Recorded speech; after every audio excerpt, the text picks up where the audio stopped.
أعوذ بالله من الشيطان الرجيم. يا أيها الناس اعبدوا ربكم الذي خلقكم والذين من قبلكم لعلكم تتقون الذي جعل لكم الأرض فراشا والسماء بناء وأنزل من السماء ماء فأخرج به من الثمرات رزقا لكم فلا تجعلوا لله أندادا وأنتم تعلمون وإن كنتم في ريب مما نزلنا على عبدنا فأتوا بسورة من مثله وادعوا شهداءكم من دون الله إن كنتم صادقين فإن لم تفعلوا ولن تفعلوا فاتقوا النار التي وقودها الناس والحجارة أعدت للكافرين وبشر الذين آمنوا وعملوا الصالحات أن لهم جنات تجري من تحتها الأنهار كلما رزقوا منها من ثمرة رزقا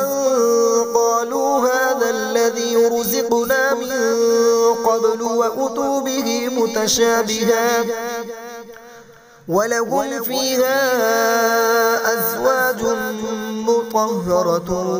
وهم فيها خالدون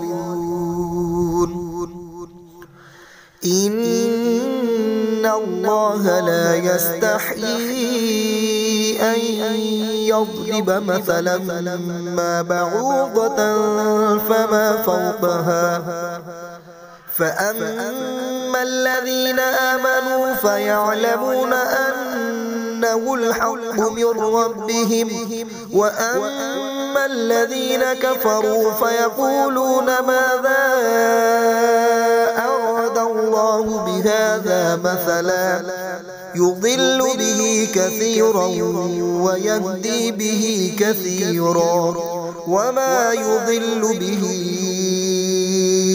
إلا الفاسقين